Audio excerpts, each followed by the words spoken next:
welcome to the Sisterhood of Sweat. It's Let It Rip Friday.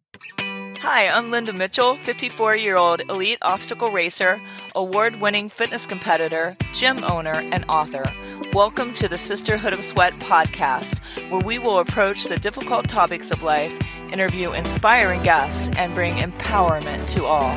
This community is a place where we can be who we are instead of who others want us to be. Let's get started. And now, a word from our sponsors, Essential Formulas. Hi, this is Frankie Boyer, and I believe, I don't know about your lifestyle, but some days I need roller skates. My lifestyle is crazy busy, and I'm pulled in so many directions. It takes a toll on my health. That's why I am proactive. I don't go a day without my Dr. Ohhira's probiotics. It's just that important to me. As the expression goes, the road to good health is paved with good intestines. Dr. Ohhira's is not just a probiotic supplement, it's a complete flora balancing system, helping to bring your body back into balance naturally. Doctor recommended, made with organic ingredients, dairy and gluten-free, and needs no refrigeration. Perfect for travel. I believe that Dr. Ohhira's probiotics are the best probiotics on the market today. To learn more about Dr. Ohhira's probiotics, visit essentialformulas.com. Dr. Ohhira's probiotics are available at Vitamin Shop, Whole Foods, Sprouts, and other fine health food stores nationwide. And I just came back from getting my hair did for Fitness America next week. I believe it might be their 35th anniversary. I'm not entirely sure on that, but I'm on the road in the car. It's been back to back, nonstop, going after my dreams. And if you get a chance to backtrack, go listen to You're Not Too Old and It's Not Too Late in my podcast. I'll try to link that in the show notes. And I'm going to start us off with a quote. If you want to learn to swim, you must first get your feet wet, by Jose Harris. And with every dream that I have had, especially when you're going after the things that you have just dreamed about, that you really want, that are on your list, and they come, you speak them out. Like when I wanted the larger studio, I was like, we're going to have to go big or go home, when we were in the smaller studio and the landlord tripled the rent. And so we went bigger.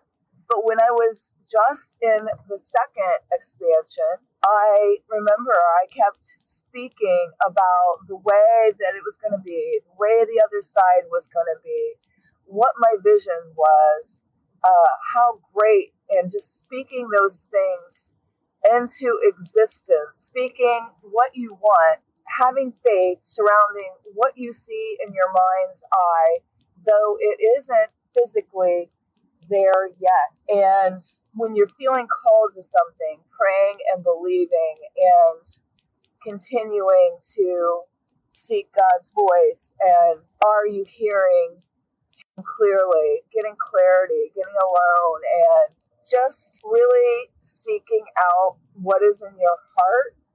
And then when it comes to fruition, you have to have faith to take the leap into things that you may not know yet. And that is probably the most difficult part. Every time that it's been a big dream, it's scary.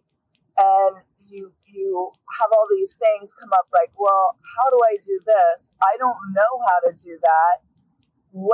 How am I going to be able to know what to say if I speak on stage at the Triad Theater? How am I going to be able to select my talk? How will people come to the studio? Will people come?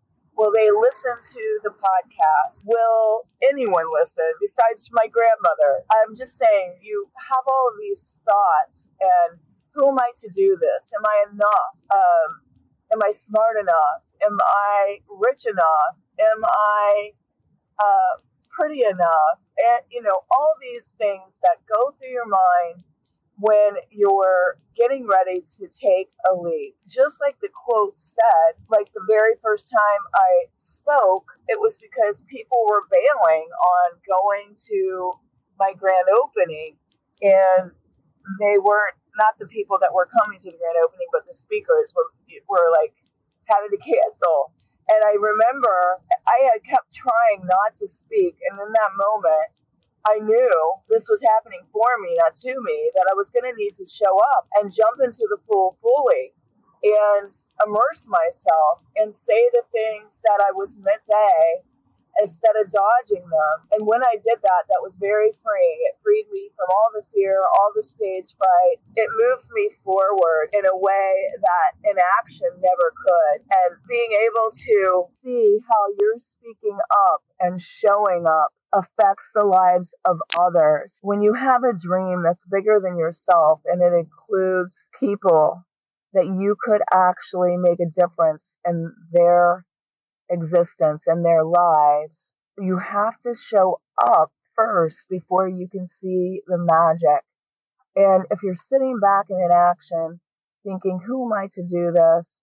And why would anyone listen? Or why would anybody do the thing? Or is my dream going to work? Or somebody's poking holes in your dreams. The only way you're ever going to know is to actually go for it. And when you do, then more dreams will come true because you'll be working your faith muscle, and you'll realize that when you step out of your comfort zone and you just go for it, you're capable of much more than you ever dreamed. And God would not call you to do the thing if you didn't have the tools, if you didn't have the skills, if He wasn't going to provide the resources. So this is where trust and faith come in. And what you say is pretty powerful. The things that you speak every day, think about, what are you actually saying to yourself? What are your thoughts? Rewire those thoughts when you're having stinking thinking, when you're saying critical things to yourself, when your inner critic is sitting on your shoulder and speaking words of negativity to you, and you maybe do it so often you don't even recognize that this is going on. Just write down whatever your fears are, whatever that voice is saying, so that you can really see it right there on paper and be able to recognize what you need to change, what needs to be rewired for you to be able to recognize your greatest dreams and instead of staying stuck in inaction. The very first time that I spoke, I got called out by Lewis Howes in the inner circle. I was in his inner circle. And if you've listened to my podcast very much, he's the one that really influenced me to begin podcasting, because I saw it as a powerful, life-changing vehicle, because my life was changed from the very first listen. And so that's kind of crazy, right? To get shouted out by your mentor, the person that really made an impact on you. So you never know what might come of what action you take, but for sure, nothing is going to come from your inaction. You're not going to be stepping on stage at Triad Theater in New York City. You're not going to open your dream boutique, fitness boutique for women. You're not going to be on the cover of a magazine. You're not going to get the keys to your beach house. You're not going to do any of those things if you or have 500,000 listeners on your podcast that you were afraid to start. And each of these things, I sat back for an entire year thinking about them. Just imagine if I would have started sooner. So you're not going to achieve any of those things sitting back thinking about them, sitting in inaction, afraid. And I hope that all of our listeners have enjoyed this podcast. And if you guys have really enjoyed this, please review us in iTunes and also share this episode with your friends and your loved ones. Thanks again for listening to the Sisterhood of Sweat.